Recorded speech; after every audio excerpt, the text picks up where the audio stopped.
Good morning, students. In the previous lecture, I explained you about advantages of classification, basis of classification, and levels of classification, and also about five kingdom classification, in which I explained you about the kingdom Monera and Protista. Okay, so today we'll study about the kingdom Fungi. So, in this kingdom, both unicellular and multicellular organisms are placed.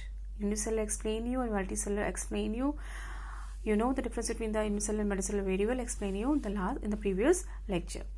And they are heterotrophs and mostly feed on the organic matter. Heterotrophs, two types of organism: autotrophs and heterotrophs. Autotrophs, those who make their food themselves, but heterotrophs depends on the other for the food. And different types of fungi such as yeast, bread molds, and mushrooms are a part of this kingdom. Okay, so generally fungi lack chlorophyll. They are not green in color, so they lack chlorophyll, and therefore they are not able to make their food themselves. Or they may be saprophytic, or they may be parasitic. Or saprophytic means survive on the dead or decaying matter, and whereas parasitic means survive on other living organism in their mode of nutrition. Okay, and next, and this is very important question, which generally come in the exam, to write the difference between the saprophytic and parasitic. So saprophytic means obtaining food from dead decaying matter, whereas parasitic means obtaining food from the other organism. Now come to the characteristics of the fungi. See, they are usually non-motile. They are usually non-motile or immovable. They cannot move from one place to another, and their size ranges from small microscopic yeast to large mushrooms. Sorry. So generally they respire aerobically by taking oxygen from the atmosphere. Means generally respirations are of two types, means aerobic respiration and anaerobic respiration. Aerobic means in the presence of oxygen, whereas anaerobic means in the absence of oxygen. So generally the fungi respires aerobically by taking oxygen from the atmosphere. So even about the structure, they have a multicellular body with the exception of yeast, which is a unicellular fungus. Yeast क्या होता है आपका? Unicellular fungi होता है. So and their body is in the form of interwoven mass of fine thread-like structure called mycelium. So the individual thread of each mycelium is known as a hyphae, and their cell walls, the outer covering, that is called a cell wall, which is very tough, and this is made of a chitin, and they reproduce asexually by spore formation. However, in unfulfilled condition, they reproduce sexually. I already explained you about the difference between the sexual and asexual reproduction.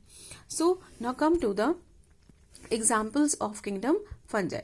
So examples may generally this is mold, and this mold is also called as a rhizopus. So mold is said to be saprophytic because it feeds on dead, dampened, decaying matter such as stale bread, jams, rotting fruits, etc. Some molds are also considered to be parasitic. Parasitic means depends on the other for the food, because they obtain nutrients from living organism, causing the food to rot. That means spoil. So how it generates digestive juices that contain enzymes directly on the food, and these enzymes cause the food to become soluble, and which is then absorbed by the mold, and the mold spreads over the surface of the food, sending its hyphae like long thread-like structures that makes the body of the fungus inward to absorb the nutrients. Means here this is rhizopus, commonly known as the bread mold, look like a cottony mass, and usually found growing on the surface of decaying matter such as rotten pieces of bread and chapatis.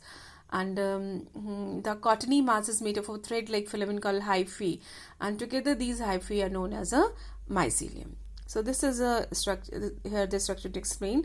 And next topic is respiration in mold. Majority of the fungi respire aerobically, and this means they need oxygen like us to produce energy. Aerobic respiration is far more efficient, makes more energy than anaerobic respiration. Anaerobic respiration is respiration absence of oxygen. Mold is a fungus that respire aerobically. I already explained you about the difference between the anaerobic and aerobic. And yeast is an example of fungus that respires anaerobically by breaking down glucose into ethyl alcohol and release of energy and carbon dioxide. This property is called fermentation, which is used in brewing and baking industries. So here, see, fungi such as yeast respire anaerobically, where yeast converts sugar or starch with the help of enzymes into glucose during anaerobic respiration. And here what happened, the glucose is broken down to form ethyl alcohol and carbon dioxide along with 2 molecules of ATP, and this process is called as fermentation. Okay, so here this is explained. And now see, many fungi are harmful for us as they cause diseases and such as ringworm and athlete's foot, and some fungi are useful for us in many ways. Okay, so useful fungi like manufacture of bakery products, manufacture of wines, uses vitamins, uses antibiotics, and fungi, even we use fungi as food. So manufacture of bakery products में क्या होता है कि like yeast is used in the manufacture of bakery products. It makes bread light and fluffy. ठीक है ना, bakery में इसका यूज होता है. और even it is used in the manufacture of wines. Yeast is also used in the preparation of wine. It ferments the sugar solute and convert it into carbon dioxide and alcohol. Even vitamins made right, it is a good source of vitamin B. Antibiotic, penicillin antibiotic is used as destroying many disease-causing bacteria obtaining from fungus called Penicillium notatum.